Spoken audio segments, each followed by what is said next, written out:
چلیں جی سورۃ الفرقان. الحمدللہ وحدہ والصلاة والسلام علی من لا نبی بعدہ. نعوذ باللہ السمیع العلیم من الشیطان الرجیم من ہمزہ ونفخہ ونفثہ. بسم اللہ الرحمن الرحیم. ربی اشرح لی صدری ویسر لی امری واحلل عقدۃ من لسانی یفقہوا قولی واجعل لی وزیرا من اہلی. اللہم ربنا زدنا علما اللہم فقہنا فی الدین اللہم فہمنا فی الدین اللہم ارنا الحق حقا وارزقنا اتباعہ وارنا الباطل باطلا وارزقنا اجتنابہ. ربی نعوذ بک من ہمزات الشیاطین ونعوذ بک ربی ان یحضرون. سورۃ الفرقان. آج انشاءاللہ ہم یہ پارہ پڑھیں گے اس مقصد کے لیے کہ ہمیں رسول اللہ صلی اللہ علیہ وسلم کی شفاعت مل جائے. رسول اللہ صلی اللہ علیہ وسلم قیامت کے دن ہماری سفارش کرے، ہماری شفاعت کرے، اللہ تعالیٰ سے ریکویسٹ کرے ہماری بخشش کی اور ہمیں جنت میں لے جانے کی. تو آج ہم پارہ پڑھیں گے سفارش لینے کے لیے، شفاعت کے لیے. سورۃ الفرقان. بسم اللہ الرحمن الرحیم. تبارک الذی نزل الفرقان على عبده ليكون للعالمين نذيرا. الذي له ملك السماوات والأرض ولم يتخذ ولدا ولم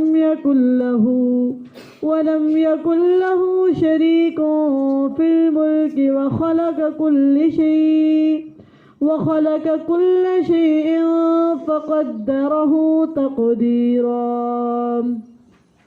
سورۃ الفرقان. اللہ کے نام سے شروع جو بے حد رحم کرنے والا نہایت مہربان ہے، بہت برکت والا ہے وہ جس نے اپنے بندے یعنی محمد صلی اللہ علیہ وسلم پر فیصلہ کرنے والی یعنی قرآن فیصلہ کرنے والی کتاب اتاری. تو قرآن کی صفت کیا بتائی؟ الفرقان، جو حق اور باطل میں فیصلہ کر دیتا ہے، حلال اور حرام کے درمیان فیصلہ کرتا ہے، نیکی اور گناہ کے درمیان فیصلہ کرتا ہے. اس کو کیا کہا گیا؟ فرقان. قرآن کا نام کیا ہے؟ فرقان. جو قرآن کو پڑھتا ہے اس کے اندر یہ صلاحیت آ جاتی ہے کہ وہ حق اور باطل کو پہچان سکتا ہے، نیکی اور گناہ کو، حلال اور حرام کو پہچاننے کی اس میں صلاحیت آ جاتی ہے. بہت برکت والا ہے وہ جس نے اپنے بندے پر فیصلہ کرنے والی کتاب اتاری تاکہ وہ جہانوں کے لیے ڈرانے والا ہو.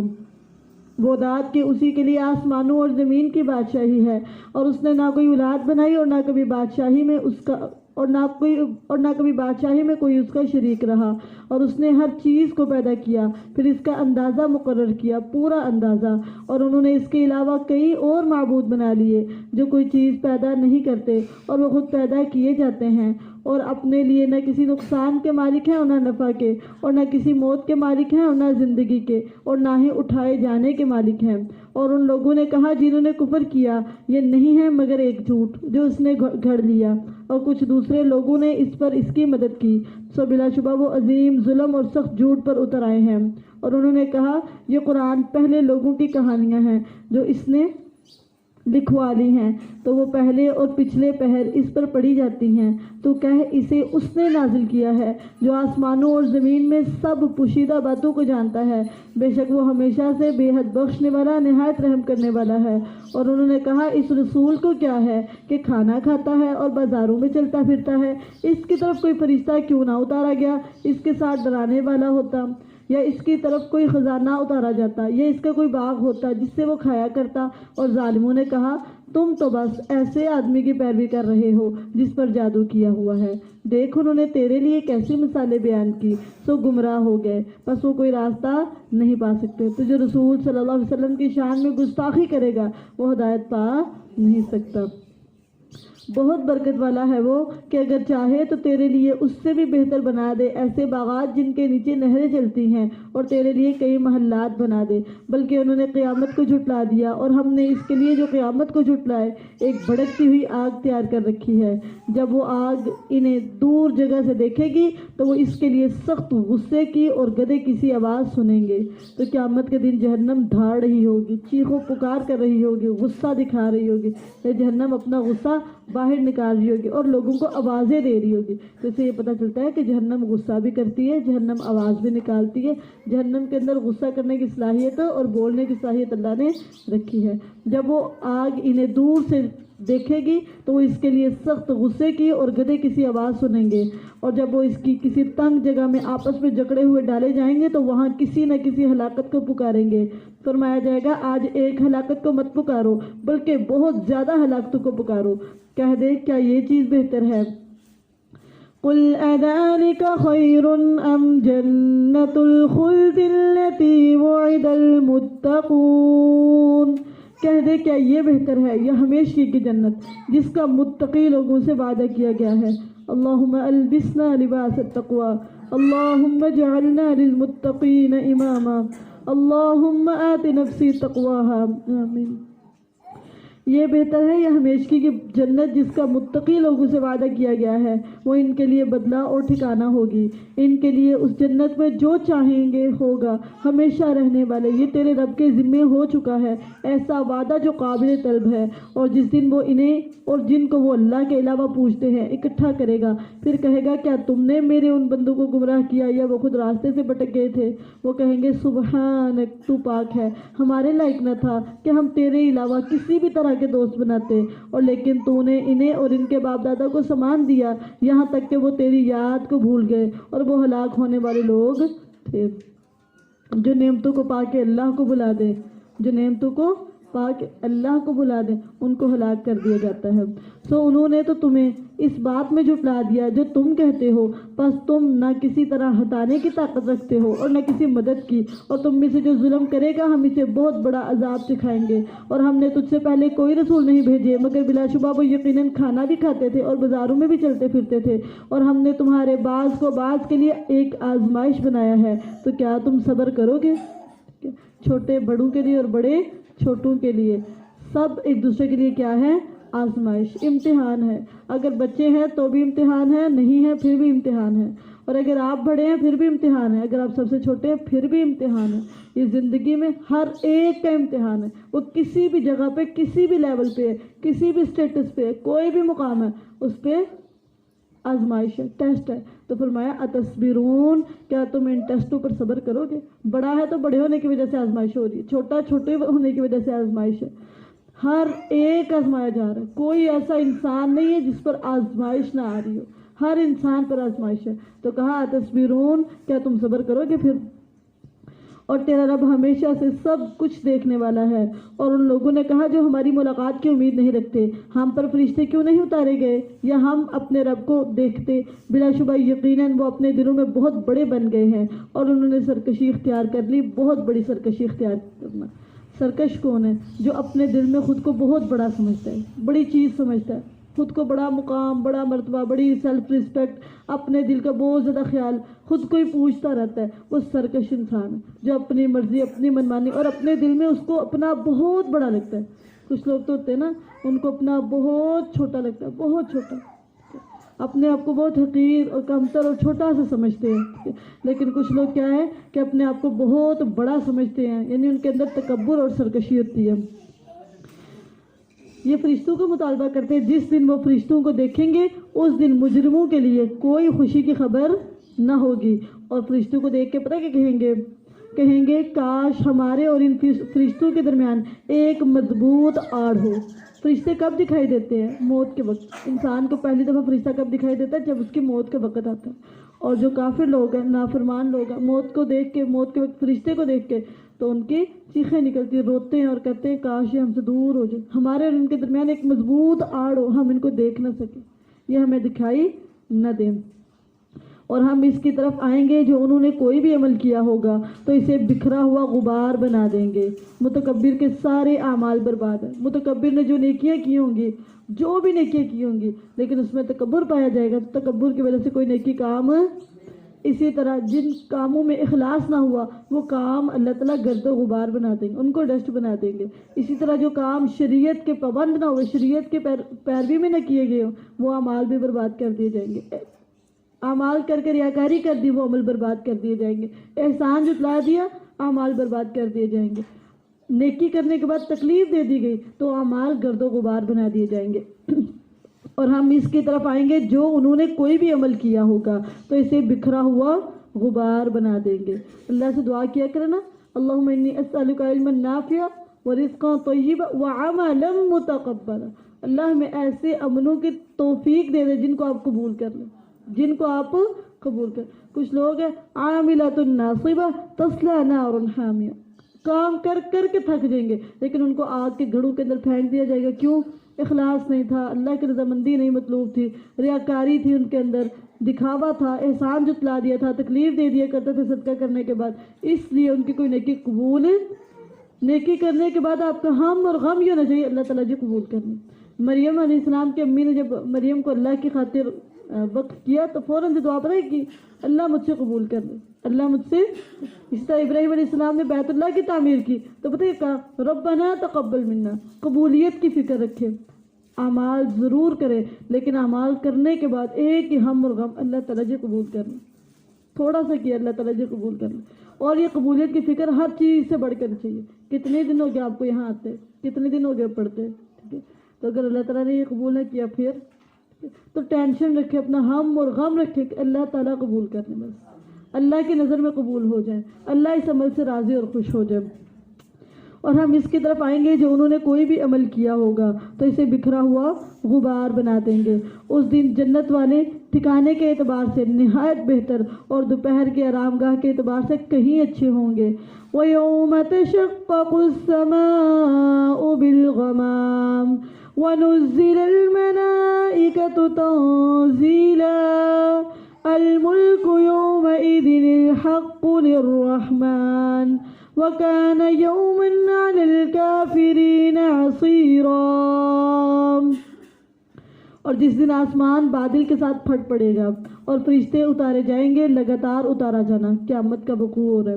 اس دن حقیقی بادشاہی رحمان کی ہوگی اور کافروں پر وہ بہت مشکل دن ہوگا. اور جس دن ظالم لوگ اپنے دونوں ہاتھ دانتوں سے کاٹے گئے اور کہیں گا یا لیتنی اتخذت مع الرسول سبیلا, اپنے ہاتھوں کو دانتوں سے کاٹ کاٹ کے کہے گا اے کاش میں رسول کے ساتھ کچھ راستہ اختیار کرتا, کاش میں رسول اللہ صلی اللہ علیہ وسلم کی فرما برداری کی ہوتی, ان کا راستہ اپناتا, ان کے راستے پر چل رہا تھا, میرا اٹھنا بیٹھنا, میرا چلنا پھرنا, میرا آنا جانا ان کی طرح کا ہوتا. کاش میں نے رسول کے راستے کو اپنا راستہ سمجھاتا, کاش میں اس راستے پر چلتا جس راستے پہ رسول چل کے گئے. اس دن حسرتیں کرے گا, افسوس کرے گا اور غمگین ہوگا اس وجہ سے کہ میں رسول کا لائف سٹائل نہیں اپنایا. جس راستے پہ رسول چل کے گیا میں نے وہ راستہ کیوں نہ چلا, اس راستے پر میں کیوں نہ چلا, میں نے کوئی اور راستہ کیوں اختیار کیا. اور یہاں پہ اس کو کافر کہا گیا, اس کو کافر کہا گیا جو رسول کے راستے کو اپناتا, رسول کے راستے پر چلتا نہیں. وہ کہے گا یا لیتنی اتخذت مع الرسول سبیلا. اور جس دن ظالم اپنے دونوں ہاتھ دانتوں سے کاٹے گا کہے گا اے کاش میں رسول کے ساتھ کچھ راستہ اختیار کرتا, کچھ راستہ اختیار کرتا. کس کے ساتھ؟ رسول. مجھے رسول کی معیت ملتی, میں رسول کے ساتھ ہوتا, رسول کے راستے پر ہوتا. وہ حسرتیں کرے گا کیا آج تو نہیں نہ چل گئے, آج سمجھاتے بھی ہیں آج اللہ کے رسول کے راستے پر, جس راستے پر رسول چل کے گئے اس راستے پہ کہتے تکلیفیں بڑی ہیں, لوگ باتیں بڑی کرتے ہیں, امتحانوں کو سن سن کے پیچھے ہٹ جاتے اور رسول کے راستے کو اختیار نہیں کرتے. قیامت کے دن افسوس کریں گے, حسرتیں کریں گے اور اپنے ہاتھ کاٹ کاٹ کھائیں گے کہ ہم نے رسول کا راستہ اختیار کیوں نہ کیا, کیوں نہ رسول کے راستے پر چلے. ایک حسرت یہ ہوگی کہ ہم نے رسول صلی اللہ علیہ وسلم کو کیوں نہ فالو کیا, ان کی پیروی کیوں نہ کی, ان کی اتباع کیوں نہ کی. ایک حسرت یہ ہوگی, ٹھیک ہے.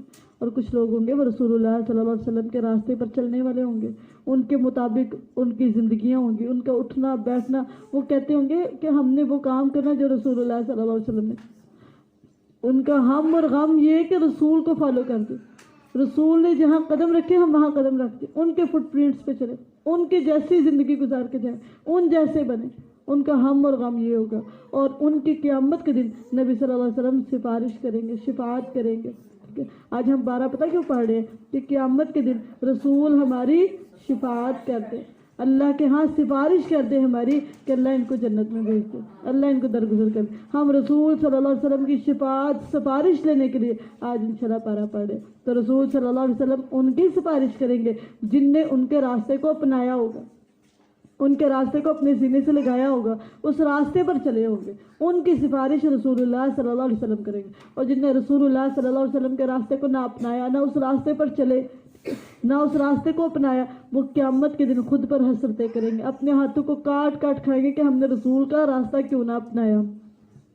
اور جس دن ظالم اپنے دونوں ہاتھ دانتوں سے کاٹے گا اور کہے گا اے کاش میں رسول کے ساتھ کچھ راستہ اختیار کرتا، یا ویلتا لیتنی یا ویلتا لیتنی لم اتخذ فلانا خلیلا، ہائے میری بربادی، کس بات پر؟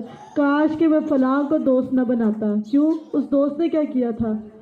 بے شک اس نے، یعنی اس دوست نے مجھے نصیحت سے گمراہ کر دیا، قرآن سے دور دے گیا تھا، مجھے اللہ کی نصیحتوں سے پیچھے دے گیا تھا، مجھے نصیحتوں سے گمراہ کر دیا تھا، یعنی نصیحتوں تک نہیں تھا آنے دیا، مجھ سے نصیحتوں کو روک دیا تھا۔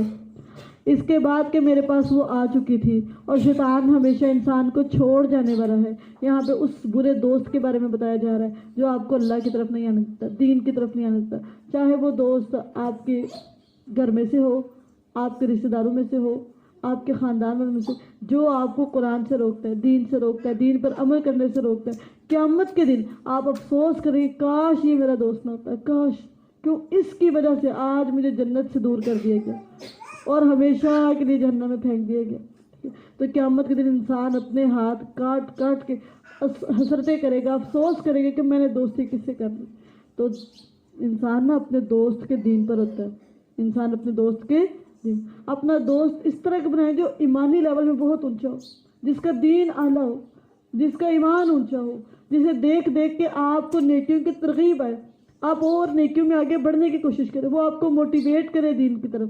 ایسے دوست نہ بنائیں جو دین میں بہت پیچھے ہیں، اور جب آپ ان کو دیکھیں آپ سے شکر ہے میں تو چل رہی ہوں، نہیں، اپنے سے دین کے بارے میں اپنے سے اعلیٰ والے دوست بنانے، اوپر والے دوست جن کا ایمان آپ سے زیادہ ہے، جن کی نیکیاں آپ سے زیادہ ہے، جو زیادہ خشوع اور خضوع رکھنے والے ہیں، جو نیکیوں میں، جو ایمان میں آپ سے آگے ہیں، اللہ اور اس کے رسول کی فرما برداری میں آپ سے آگے، ایسے لوگوں کو دوست بنائیں۔ ایمان کو ترجیح دے دوستی میں کہ میں نے مومن دوست بنانے ہیں۔ کیوں؟ اگر آپ مومن دوست بنائیں گے تو آپ کو جنت کی طرف لے جائیں گے۔ کہے گا ہائے میری بربادی، کاش میں فلاں کو دلی دوست نہ بناتا، بے شک اس نے تو مجھے نصیحت سے گمراہ کر دیا، اس کے بعد کہ وہ نصیحت میرے پاس آئی۔ اور شیطان ہمیشہ انسان کو چھوڑ جانے والا ہے۔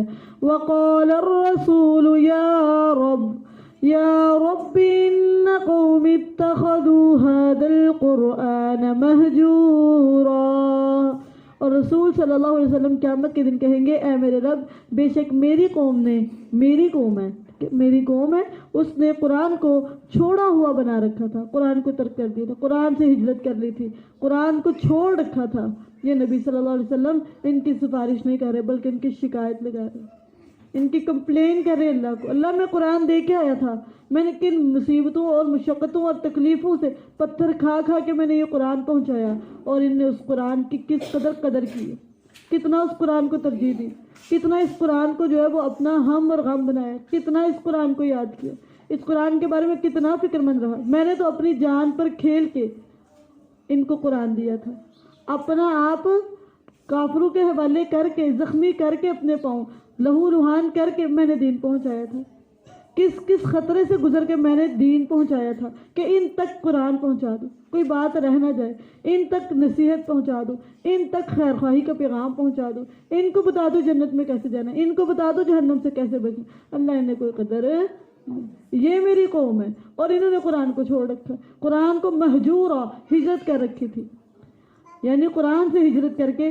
دنیا کی طرف، اپنے گھر کی طرف، اپنے بچوں کی طرف، اپنی دنیا کی طرف انہیں ہجرت کر دی اور اس قرآن کو چھوڑ دیا، مہجورا، ہجرت کر دی، اس کو ترک کر دیا، اس کا پڑھنا ترک کر دیا، اس کا سننا ترک کر دیا، اس کا سمجھنا ترک کر دیا، اور آج غور و فکر قرآن میں کرنے کا پتہ ہی کوئی نہیں ہے کہ یہ قرآن اس غور و فکر کے لیے آیا، اس میں تدبر کیا جائے، پتہ ہی کوئی نہیں۔ امت نے قرآن کو مہجورا، چھوڑ دیا ہوا، ہجرت کر دی ہے، اس کو چھوڑ کے دنیا کی طرف آ چکے ہیں، نہیں پتہ اس میں غور و فکر کرنا ہے۔ آج امت مسلمہ کے کتنے لوگ ہیں جو بیٹھ کے قرآن میں ہجرت کرتے ہیں، تھوڑی دیر بیٹھ کے، پورا دن نہ بیٹھے، صرف دن کے 5 منٹ قرآن میں غور و فکر کیا جائے قرآن پر عمل کرنے کے لیے سوچا جائے، قرآن پہ عمل کیا جائے تو کتنے لوگ ہیں کھانے کے لیے بیٹھیں گے آدھا گھنٹہ گھنٹہ 2 گھنٹے کھانے پہ لگا دیں گے، افطار پارٹیاں 2 گھنٹے چلتی ہیں، لیکن قرآن میں تدبر کرنے کے لیے، قرآن میں غور و فکر کرنے کے لیے ہے کوئی 15 منٹ بھی اس امت کے لیے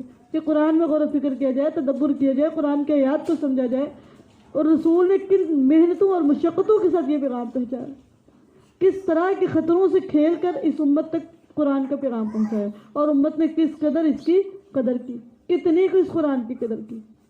تو قیامت کے دن رسول اللہ صلی اللہ علیہ وسلم ان لوگوں کی شکایت کر دیں گے، ان کی کمپلین کریں گے کہ اللہ یہ میری امت کے لوگ، یہ میری قوم کے لوگ تھے اور انہوں نے قرآن کو چھوڑ رکھا تھا۔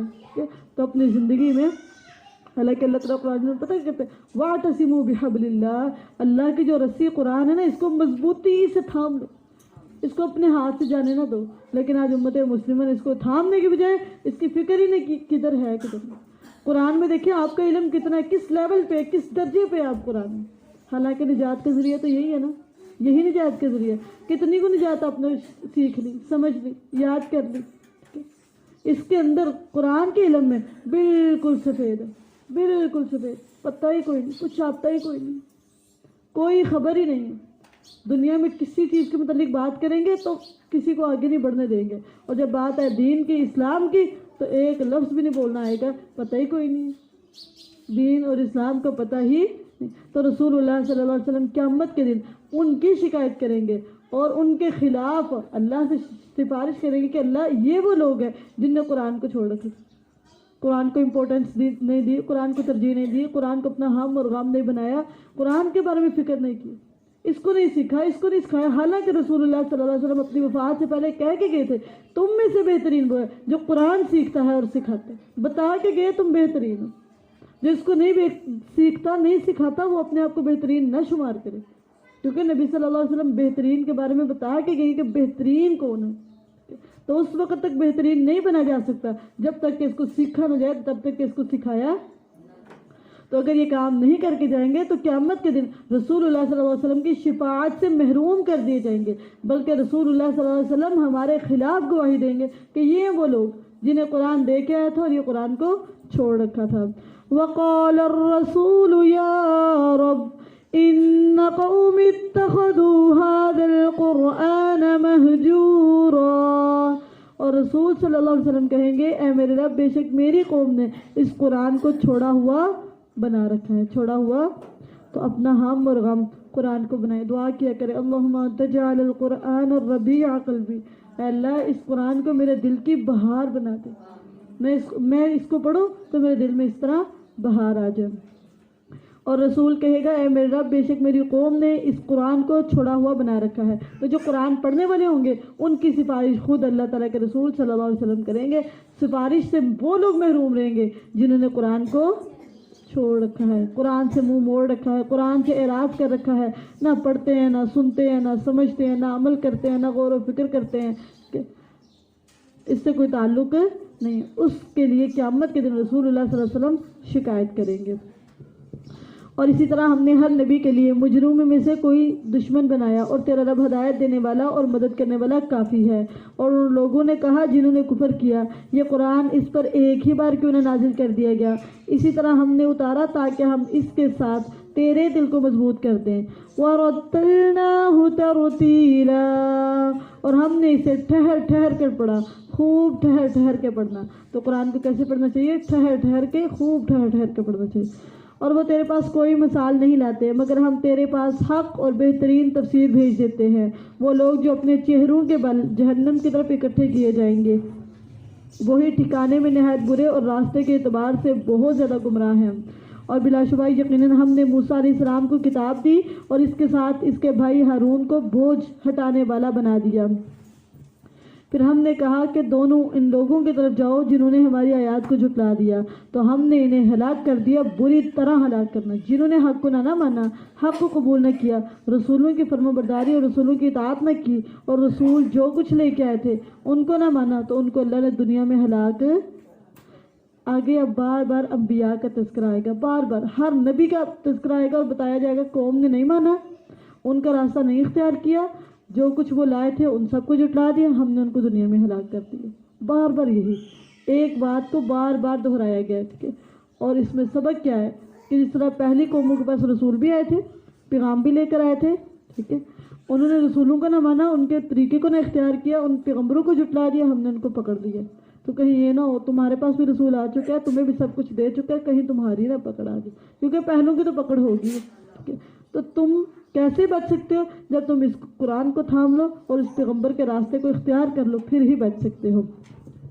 پھر ہم نے کہا کہ دونوں ان لوگوں کی طرف جاؤ جنہوں نے ہماری آیات کو جھٹلا دیا تو ہم نے انہیں ہلاک کر دیا. تو ہلاکت کی وجہ کیا ہے؟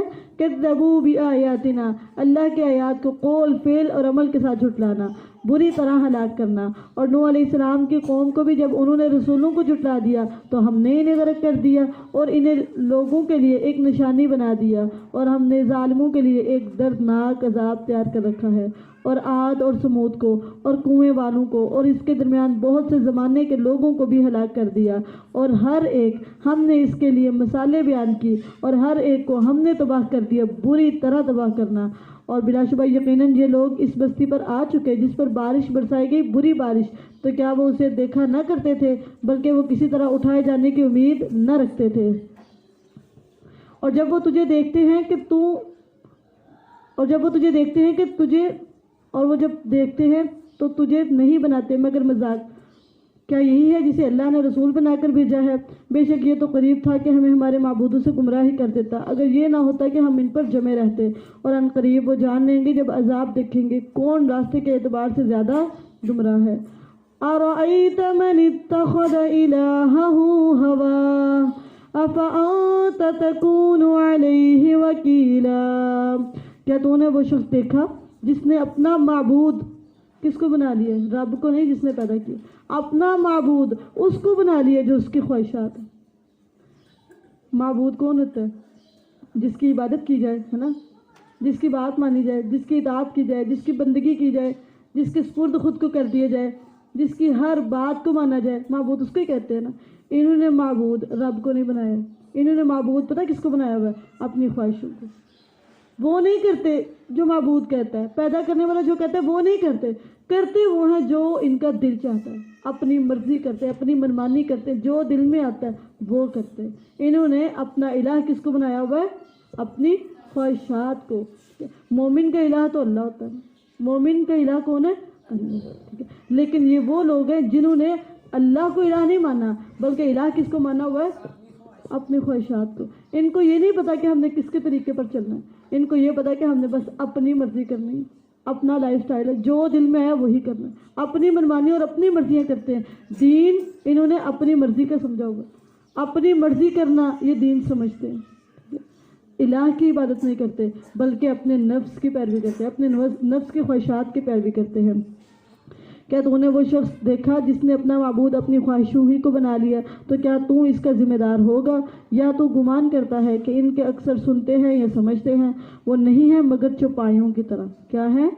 چوپایوں کی طرح. کن کو چوپایوں کی طرح کہا جا رہا ہے؟ جو سنتے ہیں، سمجھتے تو کوئی نہیں.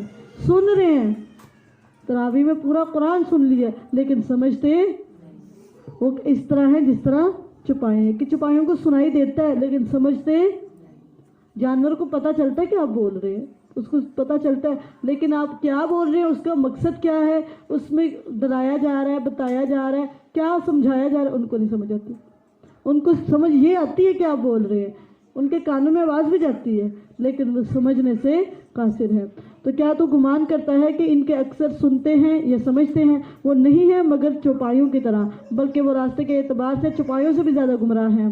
کیا تو نے اپنے رب کو نہیں دیکھا؟ اس نے کس طرح سائے کو پھیلا دیا، اور اگر وہ اللہ چاہتا تو ضرور اسے ساکن کر دیتا، سایہ ساکن کر دیتا. پھر ہم نے سورج کو اس پر دلالت کرنے والا بنایا، پھر ہم نے اسے اپنی طرف سمیٹ لیا، تھوڑا تھوڑا سمیٹنا. اور وہی اللہ ہے جس نے تمہارے لیے رات کو لباس بنا دیا اور نیند اور آرام کا ذریعہ، اور دن کو اٹھ کھڑا ہونا بنایا.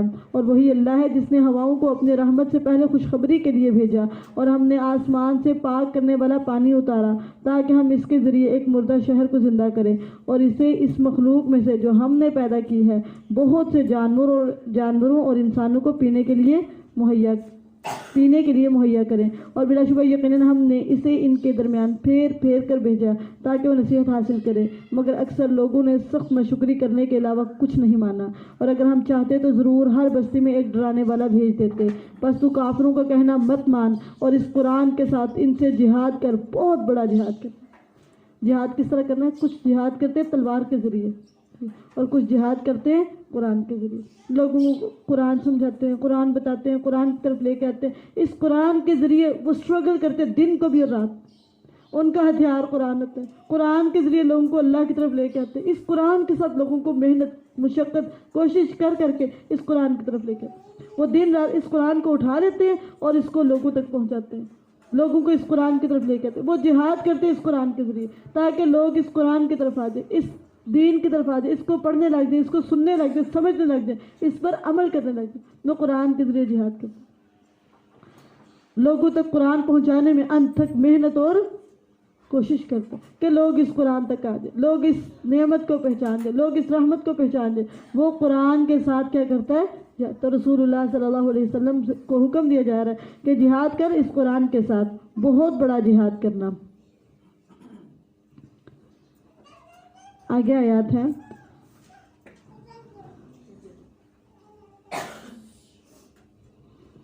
اور وہی اللہ ہے جس نے دو سمندروں کو ملا دیا، یہ میٹھا ہے پیاس بجھانے والا اور یہ نمکین ہے کڑوا، اور اس نے ان دونوں کے درمیان ایک پردہ اور مضبوط آڑ بنا دی۔ دو سمندر ہیں، میٹھا اور کڑوا، لیکن دونوں اللہ نے ساتھ ساتھ چلا، یہ معجزات ہیں، یہ اللہ تعالیٰ کی کمالات ہیں، اللہ تعالیٰ کی قدرتیں۔ اب اپنی آنکھوں کے بال نہیں دیکھتے وائٹ اور بلیک، لیکن دونوں ساتھ رہتے دن بھی اور رات، مجال ہے بلیک وائٹ کے اندر مکس ہو جاؤ، آپ کو بھی پانی کے اندر انک کا ایک قطرہ ڈال کے تو دیکھیں فوراً سے مکس ہو جائے گا، فوراً سے پانی کے اندر گھل جائے گا، لیکن اللہ نے یہ پانی سفید اور دوسرا کالا سیاہ پانی، ان دونوں کو اکٹھے رکھا ہوا، اور ہر آنکھ میں، اور اللہ کے لیے ناممکن ہے۔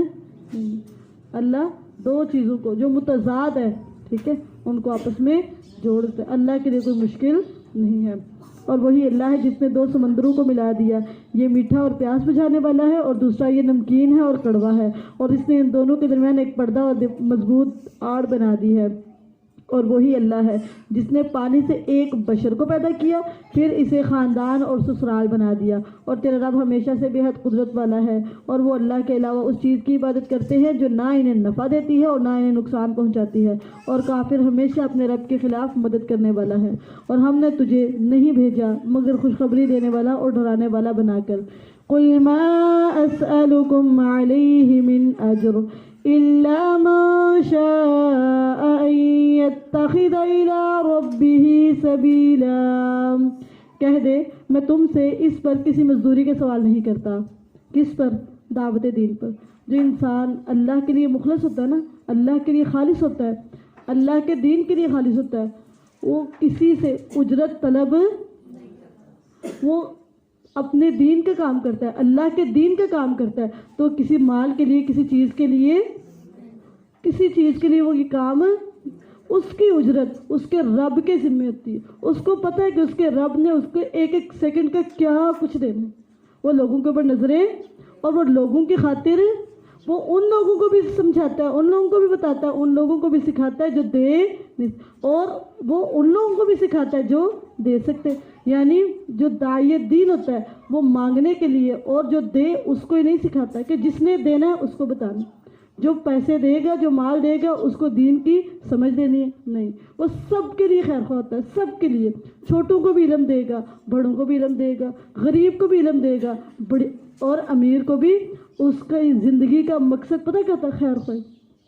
اس کی زندگی کا مقصد یہ ہوتا ہے کہ لوگ اللہ کے دین کی طرف آ جائیں، اس کا یہ مقصد نہیں ہوتا کہ جو امیر ہے صرف ان کو پڑھانا ہے، امیروں کو بس پروٹوکول دینا، ان کو سکھانا ہے، ان کو پڑھانا ہے، ان کو دین کی تعلیم دینا۔ وہ غریب سے غریب کو بھی پکڑ کے اللہ کے دین کے سمجھاتا ہے، وہ ہر حالت میں اللہ کے دین کے کام کرتا ہے، کوئی اس کو کچھ بھی نہیں دیتا، کچھ بھی نہیں دیتا، تو وہ پھر بھی اللہ کے دین کا پڑھاتا رہتا ہے، سکھاتا رہتا ہے، دین کی دعوت۔ یہ جو انبیاء ہیں نا، انبیاء وہ مخلص لوگ ہوا کرتے ہیں، لوگ ان کو پتھر بھی مارتے تھے نا، پھر بھی وہ ان کو سکھایا کرتے تھے، دین کی دعوت دیا کرتے تھے. وہ لوگوں کی تانوں اور لوگوں کی باتیں سن کے ان تک اللہ کا پیغام وہ یہ نہیں کہتے جس نے مجھے باتیں سنانی میں نے اس کو دین کی دعوت ہی نہیں دینی. سنائیں باتیں، میں نے پھر بھی دعوت دینی، میں نے پھر بھی بتانا، میں نے پھر بھی سمجھانا. میرے اللہ کا دین ہے، میں نے پہنچانا، پتھر کھا کے بھی پہنچا دیں. وہ مخلص ہوتا ہے. وہ یہ نہیں کہ جس نے دیا اس کو بس سکھایا گھر جا کے، اور جس نے نہیں دیا اس کو پوچھے کوئی نہیں، اس کو سکھانا ہی نہیں، اس کو بتانا ہی نہیں. وہ لوگ یعنی لوگوں کے مالوں کا طلبگار نہیں ہوتا، مالوں کی وجہ سے نہیں پڑھانے والا کہ کسی نے کچھ دیا تو پھر ہم اس کو سکھائیں گے، بلکہ وہ اللہ کے دین کے لیے اور اللہ کی رضا کے لیے، اس سے اجر لینے کے لیے وہ کیا کرتا ہے دین کا. آپ دین کا کام اس وقت تک نہیں کر سکتے جب تک کہ آپ کے پاس اخلاص نہ ہو. جتنا زیادہ اخلاص ہوگا اتنی زیادہ آپ کی بات میں تڑپ اور آپ کی بات میں سچائی ہوگی، اتنا ہی زیادہ آپ کا دین کا کام پھیل سکتا ہے جتنا آپ کے اندر اخلاص ہوگا. اور اگر آپ کے اندر مال کی لالچ آ گئی کہ میں ان کو بتاؤں تاکہ یہ مجھے کچھ دے تو وہ تو مل جائے گا لیکن آخرت میں کوئی حصہ، وہ آخرت کو ترجیح دیں. دنیا بہت تھوڑی ہے، بہت تھوڑی ہے، بہت تھوڑی. اور لوگ جو لوگوں کے پاس ہے وہ بہت تھوڑا ہے، اور جو اللہ کے پاس ہے نا ما ينفد عند اللہ جو اللہ کے پاس ہے نا وہ باقی رہنے والا. اور جو لوگوں کے پاس ہے اور جو لوگ دیتے ہیں وہ سب کچھ ختم ہو جاتا ہے. تو جو داعی دین ہے، سچا داعی دین ہے، وہ اللہ کی رضا کے لیے، اللہ کے خوشنودی کے لیے اور اس کے دین کی فکر اور اس کے ہم اور غم کے لیے پڑھاتا ہے.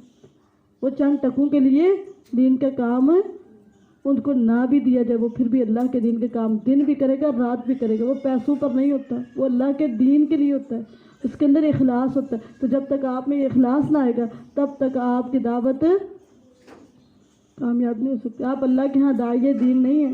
داعی دین اللہ کے ہاں وہ ہے جس کے اندر اخلاص کوٹ کوٹ کے بھرا ہو، جو صرف اللہ کے لیے اور لوگوں کی اصلاح کے لیے کام کرتا ہو. کہہ دے میں تم سے اس پر کسی مزدوری کے سوال نہیں کرتا مگر جو چاہے کہ اپنے رب کی طرف کوئی راستہ اختیار کرے. میری مزدوری پتہ کیا ہے؟ بس اللہ کی طرف آ جاؤ. میرے لیے یہ بہت بڑی خوشی ہے، بہت بڑی خوشی ہے. کوئی دین کی طرف آ گیا، کوئی قرآن کی طرف آ گیا، کوئی اسلام کی طرف آ گیا، اللہ کی فرما برداری کرنے لگ گیا، میرے لیے یہ بہت بڑی بات ہے. ہر چیز سے بہتر کسی کو 100 سرخ اونٹ دیے جائے نا، 100 سرخ اونٹوں کا انعام دیا جائے کہ تمہیں 100 سرخ اونٹ دیے گئے ہیں، کوئی چھوٹی چیز نہیں ہے. ایک اونٹ مل جائے نا وہی بڑی بڑی بات ہوتی. 100 سرخ اونٹ دیے جا رہے ہیں، ٹھیک ہے. اور 100 سرخ اونٹوں سے زیادہ خوشی مجھے پتا کس چیز کی؟ کوئی ایک بندہ اللہ کی طرف آ جائے، اس کی نماز ٹھیک ہو جائے، اس کا قرآن ٹھیک ہو جائے، اس کا ذکر ٹھیک ہو جائے. یہ داعی دین کا ہم اور غم ہوتا ہے. دنیا کے انبار ہوں وہ پلٹ کے نہیں دیکھتا، اس کا ہم اور غم پتہ کہ بندہ اللہ کی طرف آ جائے. وہ دنیا کے انباروں کی طرف نہیں، دنیا کی ڈھیروں کی طرف نہیں دیکھتا. تو کوئی ایک بندہ اپنی آخرت سنبھال، اس کی آخرت ٹھیک ہو جائے. میں دنیا لے کے میں نے کیا کرنا ہے، اس کی آخرت بگڑ کے پھر وہ لوگوں کا خیر خواہ ہوتا ہے، سچا خیر خواہ ہوتا ہے، لوگوں کی آخرت کی فکر رکھنے والا ہوتا ہے کہ اتنا یہ مالدار ہے لیکن اس کی آخرت نہ بنی تو پھر کیا. اس کو لوگوں کی آخرت کی فکر ہوتی ہے، اس کا ہم اور غم ہوتا ہے. تو کہا کہہ دے میں تم سے اس پر کسی مزدوری کا سوال نہیں کرتا مگر جو چاہے کہ اپنے رب کی طرف کوئی راستہ اختیار کر لے. وَتَوَكَّلْ عَلَى الْحَيِّ الَّذِي لَا يَمُوتُ وَسَبِّحْ بِحَمْدِهِ وَكَفَى بِهِ بِذُنُوبِ عِبَادِهِ خَبِيرًا. اور اس زندہ پر بھروسہ کر جو نہیں مرے گا، کبھی بھی نہیں. اس اللہ پر توکل کرو، اس اللہ پر بھروسہ کرو، لوگوں سے اعتماد اٹھا لو، اللہ پر بھروسہ رکھو، صرف اللہ پہ توکل رکھو. اور جو اللہ پہ توکل رکھتا ہے نا اللہ ہمیشہ زندہ رہتے ہیں، ہمیشہ. جن پہ آپ نے بھروسہ کیا نا آج ہیں کل ہوں گے نہیں، ٹھیک ہے. آج دیتے تھے کل نہیں ہوں گے. لیکن اللہ، اگر آپ کی اللہ پر امید ہے کہ میرا اللہ مجھے دے گا، وہ دن بھی ہے رات بھی ہے. اور زندگی کوئی آپ کا ایسا لمحہ نہیں آئے گا جب اللہ تعالیٰ نہ ہو. اللہ ہر لمحے میں ہوگا. لہٰذا لوگوں سے امیدیں اٹھا کے اپنے اللہ پر امید رکھیں، ساری امید اپنے اللہ پر رکھیں. وَتَوَكَّلْ عَلَى الْحَيِّ الَّذِي لَا يَمُوتُ. اور بھروسہ کر اس زندہ پر جو کبھی نہیں مرے گا. اور پھر ساتھ کیا کرو، داعی دین کو بتایا جا رہا ہے اس کی حمد کے ساتھ تسبیح کرو. یہ دو کام کرنا، ایک اخلاص، دوسرا کیا ہے اللہ پر بھروسہ، اور تیسرا یہ حمد کے ساتھ تسبیح. سبحان اللہ و بحمدہ، سبحان اللہ و اللہ کے حمد کے ساتھ اس کی تسبیح کرتے رہو. اور وہ اپنے بندوں کے گناہوں کی پوری خبر رکھنے والا کافی ہے. اس کو پورا پتہ ہے کہ کون کون سا بندہ کس قدر گناہ گار ہے. اللہ وہ ہے جس نے آسمانوں اور زمین کو اور جو کچھ ان دونوں کے درمیان ہے 6 دنوں میں پیدا کیا، پھر وہ عرش پر بلند ہوا، بے حد رحم والا ہے. سو اس کے متعلق کسی پورے باخبر سے پوچھ لو اور جب ان سے کہا جاتا ہے رحمان کو سجدہ کرو تو کہتے ہیں اور رحمان کیا چیز ہے، کیا ہم اسے سجدہ کریں جس کے لیے تو ہمیں حکم دیتا ہے، اور یہ بات انہیں بدکنے میں اور بڑھا دیتی ہے۔ بہت برکت والا اللہ ہے وہ جس نے آسمان میں برج بنائے اور اس میں ایک چراغ اور ایک روشنی کرنے والا چاند بنایا، اور وہی اللہ ہے جس نے رات اور دن کو ایک دوسرے کے پیچھے آنے والا بنایا، اس کے لیے جو چاہے کہ نصیحت حاصل کرے یا کچھ شکر۔ وعباد الرحمن الذين يمشون على الأرض هونا وإذا خاطبهم الجاهلون قالوا سلاما والذين يبيتون لربهم سجدا وقياما والذين يقولون ربنا اصرف عنا عذاب جهنم إن عذابها كان غراما۔ اور رحمان کے بندے وہ ہیں جو زمین پر نرمی سے چلتے ہیں، آجزی اور انکساری تواضع کے ساتھ چلتے ہیں، نہ فخر، نہ غرور، نہ تکبر اور نہ ہی شیخیاں بگڑتے۔ ان کی چال کا انداز کیا ہوتا ہے؟ وہ آرام آرام سے اور نرمی کے ساتھ، آہستگی کے ساتھ، شائستگی کے ساتھ زمین پر چلتے۔ وہ زمین پر پٹک پٹک کر پاؤں نہیں مارتے، زور زور سے نہیں چلتے، بلکہ آرام سے، سکون سے، اطمینان سے، سکینت کے ساتھ اور وقار کے ساتھ چلتے۔ اور ان کی چال کے اندر ایک وقار ہوتا ہے، وہ پورے وقار نظر آتے ہیں جب وہ چلتے ہیں۔ ان کی چال میں خوبصورتی ہوتی ہے، وہ بدرنگا نہیں چلتے۔ اور رحمان کے بندے وہ ہیں جو زمین پر نرمی سے چلنے والے ہیں۔ جب جاہل لوگ ان سے بات کرتے ہیں تو وہ کہتے ہیں سلام۔ سلام سے مطلب کیا ہے کہ ان کو سلامتی کے ساتھ ان سے اعراض کرتے، یعنی بحث مباحثہ نہیں کرتے اور جھگڑا نہیں کرتے، ان سے لڑائی نہیں کرتے، ان سے جدال نہیں کرتے، بلکہ شائستگی کے ساتھ، آرام سے، آہستگی کے ساتھ ان سے اعراض کر دیتے، سلام کر دیتے ان کو۔ نہ ان کو کوئی تکلیف دیتے اور نہ خود کسی تکلیف کا شکار ہوتے، بلکہ آرام سے سلامتی کے ساتھ وہاں سے اعراض کر لیتے ان سے۔ ٹھیک ہے، یہ نہیں کہ تو اور میں کر کے اور دیوان چاک کر کے پھر چھاڑتے ہیں، نہیں۔ جب جاہل لوگ، اکھر لوگ اور سخت مزاج لوگ ان سے بات کرتے ہیں، بحث و مباحثہ کرتے ہیں، تو وہ کیا کرتے ہیں؟ ان سے سلام کرتے ہیں، ان سے اعراض کرتے ہیں۔ جب بھی جاہل لوگوں سے ٹاکرا ہو جائے نا تو ان کے لیول پہ بات نہ کریں، آپ اپنا لیول دھیان میں رکھیں، تو ان کے پاس کوئی علم نہیں ہے، تو آپ ان سے انہیں طرح بات کریں گے جس طرح وہ بات کر رہے، آپ اپنا میں آ رکھیں، ٹھیک ہے، اگلے کو نہ دیکھیں، لوگوں کے رویے کے تابع نہ ہوں، اپنا وقار برقرار رکھیں، اپنے علم کو مد نظر رکھتے ہوئے اس کو آنسر دیں، جہالت کے ساتھ اس کا جواب ہو، جو وہ کر رہا ہے وہ آپ، کیونکہ جو آپ کے پاس ہے وہ اس کے پاس ہے۔ اور جب جاہل لوگ ان سے بات کرتے ہیں تو وہ کہتے ہیں سلام، یعنی بڑے خاموشی کے ساتھ، آرام سے، آہستگی کے ساتھ، شرافت کے ساتھ ان سے بحث مباحثہ کیے بغیر ہٹ جاتے ہیں وہاں سے، ٹھیک ہے، نہ کہتے تو نہ کر کے اور لڑائی اتنی بڑھا دیتے، بلکہ آرام سے اعراض کرتے ہیں۔ اور وہ جو اپنے رب کے لیے سجدہ کرتے ہوئے اور قیام کرتے ہوئے رات گزارتے ہیں، ان کی راتیں گزرتی کیسے ہیں؟ ساری رات کرتے کیا ہے؟ کبھی قیام کرنے لگ جاتے، کبھی رکوع کرنے لگ جاتے، کبھی سجدہ کرنے لگ جاتے۔ ان کی راتوں میں ہم اور غم یہ ہوتا ہے، اٹھ کے رکوع، اٹھ کے سجدے، اللہ کے آگے قیام، اٹھ کے رات کو یہی کام کر رہے ہیں۔ جب اٹھنا قیام کرنے لگ جانا، جب اٹھنا رکوع کرنے لگ جانا، جب اٹھنا سجدے کرنے، یعنی ان کی رات بے خبری والی رات نہیں ہوتی، بے ہوشی والی رات ہے۔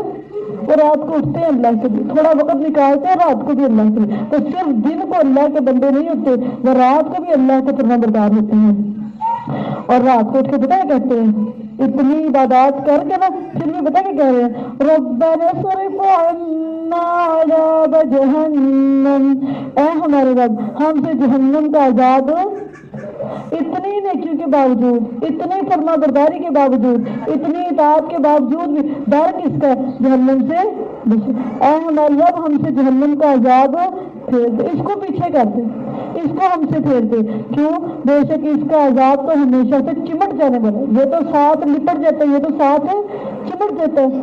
جہنم کا عذاب اتنا شدید ہے کہ جسم کے ساتھ جیسے لباس چمٹتا ہے ایسے ہی جسم کے ساتھ جہنم کا عذاب چمٹ جاتا ہے۔ اللہم انا نعوذ بک من عذاب جہنم، اللہم انا نعوذ بک من عذاب جہنم، اللہم انا نعوذ بک من عذاب جہنم۔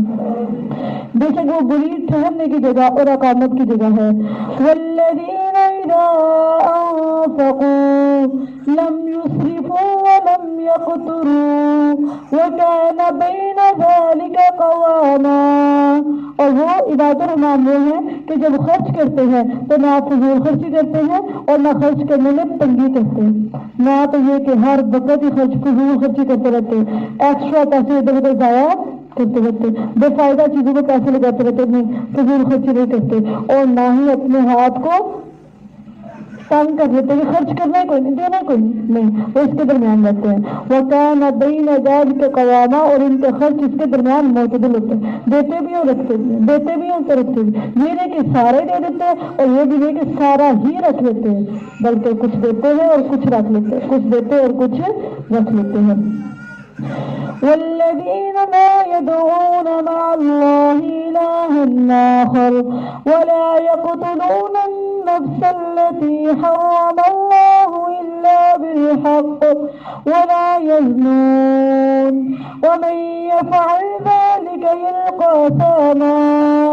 اور وہ جو اللہ کے ساتھ کسی دوسرے معبود کو نہیں پکارتے, غیر اللہ کی بندگی نہیں کرتے, عباد الرحمن غیر اللہ کو نہیں پکارتے, اور نہ اس جان کو قتل کرتے ہیں جسے اللہ نے حرام کیا ہے. وہ کسی کو قتل, عباد الرحمن نے کبھی کسی کو مارا نہیں ہے مگر حق کے ساتھ, اور عباد الرحمن زنا نہیں کرتے, عباد الرحمن زنا نہیں کرتے, اور جو یہ کرے گا وہ سخت گناہ کو ملے گا, اس کو سخت گناہ ملے گا جو یہ کام کرے گا.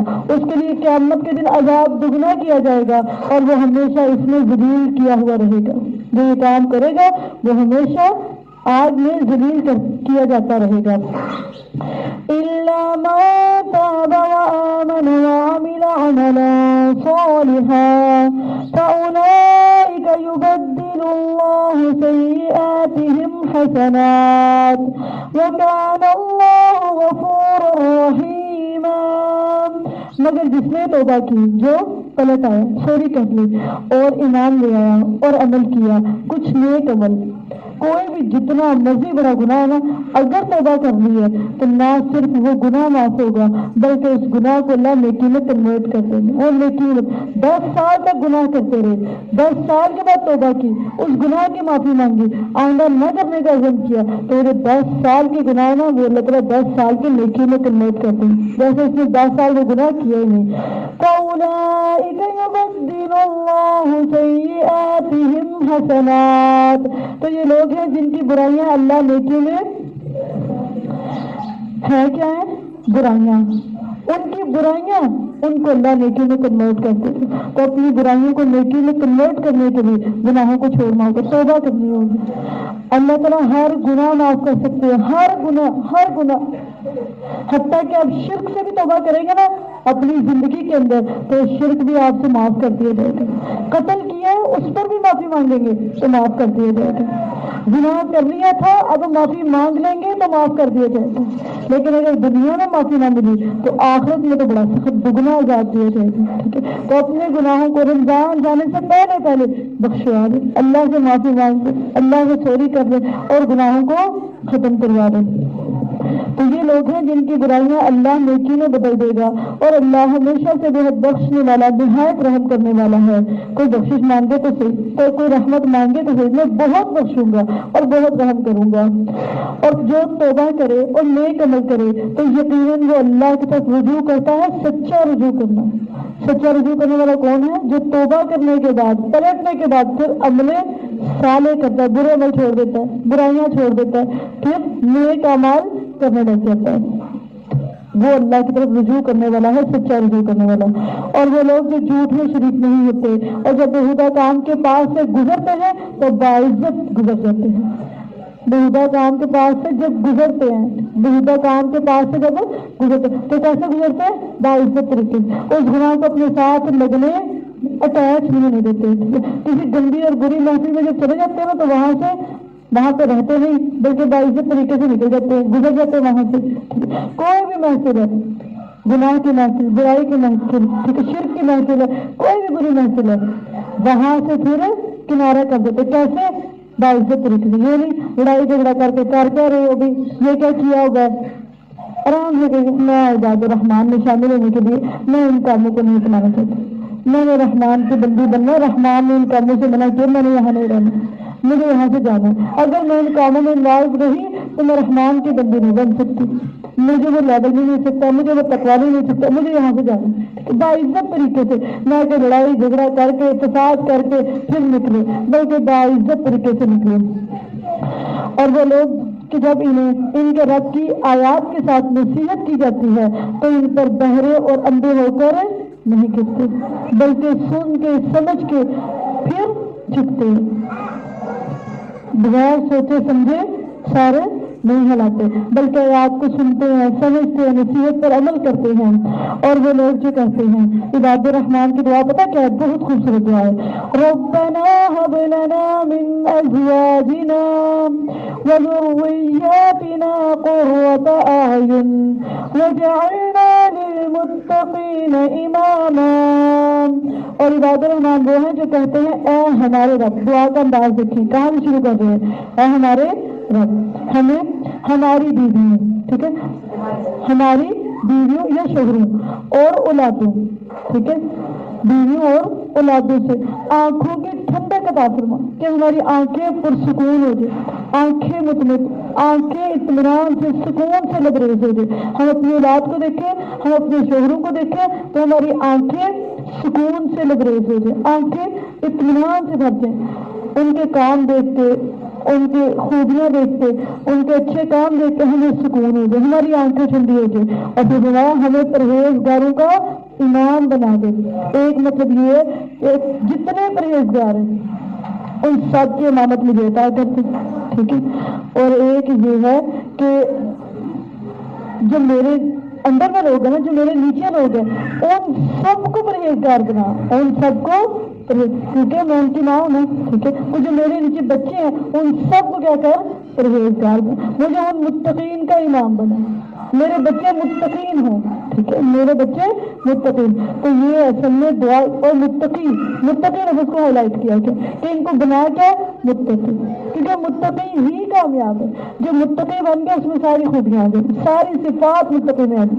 اور نافرمانی سے بچنے والا ہوگا، وہ اللہ کی نافرمانی سے دور رہنے والا ہوگا، وہ گناہوں سے بچنے والا ہوگا۔ متقی انسان میں ہر قسم کی خوبی پائی جاتی ہے۔ تو ایک چیز ہائی لائٹ کی گئی اور وہ کیا تھا؟ متقی۔ میری اولاد اور میرے بچوں، میرے شوہر کو میری آنکھوں کی ٹھنڈک بنا اور میری جو مجھے متقین کا امام بنا۔ یہ دعا کس کی ہے؟ عباد الرحمان کی۔ تو اس دعا کو پڑھتے رہنا، اس کا بدلہ پتہ کیا ہے؟ اولئک یجزون الغرفۃ بما صبروا ویلقون فیہا تحیۃ وسلاما خالدین فیہا حسنت مستقرا ومقاما۔